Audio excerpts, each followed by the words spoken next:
Hi, it's James from the Applied Ag Remote Sensing Centre at UNE here with an update on the PI Predictor app for this year. So if you go to the Rice Extension website, the app's available under Resources and then click on PI and Flowering Predictor app. So that'll open it up.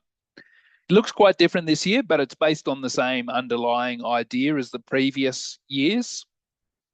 So as before, you can select your location, you can select your sowing method, your variety, and sowing date and the permanent water date for drill sown crops and click go and it'll go away and collect all the weather data and then give you your PI prediction and also the flowering prediction, which is a new thing here. So also in the new dashboard, we're showing the probability graphs, which you'll be familiar with from the rice management dashboard, which gives an idea of the uncertainty related to the PI and flowering date predictions. There's also the weather data. So in the white area is the weather observations that have come from the silo data set up to today, basically. And then the weather forecasts in the light grey area for the next 14 days. That's come from the Global Forecast System model from the US.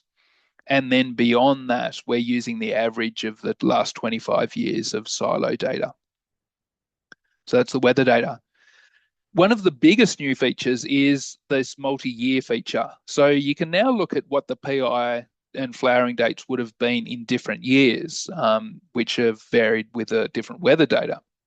So if I select a bunch of years there, just holding shift and clicking down allows you to select multiple years and then click go. It's going to go away and get the weather data for all those years, then run the models across all that weather data. And so we can see here, so for example, 2019 would have had the earliest PI dates for these particular sowing and PW dates of about the 3rd or the 4th of January. 2025, not far behind. 2025 was a very warm year. 2023 had the latest PI date, 13th of January. So you can see there's more than a week variation in the PI date due to the weather conditions over those bunch of years there. Similar for the flowering dates, and it's all summarized in this table here. So you can order this table according to, for example, the PI prediction date, and you can see, if in a hot year what happens, or in a cold year what happens. So it gives you some idea of how the PI date will vary depending on not only sowing and PW date, but also the weather conditions that are encountered during the year. Another thing that's included here is this weather multi-year tab. So you can look at different variables such as the accumulated degree days. And so you can compare across all the years that you've selected. You can compare the accumulated degree days at different times during the season.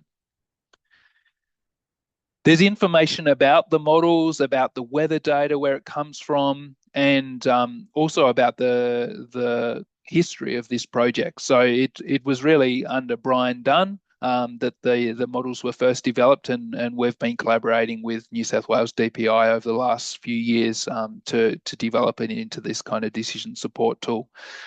And my colleague Sharon McGavin has done a lot of the dashboard work. So yeah, thanks to the team for this. But we hope those updates are really useful to you this year in making some of those decisions around your rice crop timing. Thank you.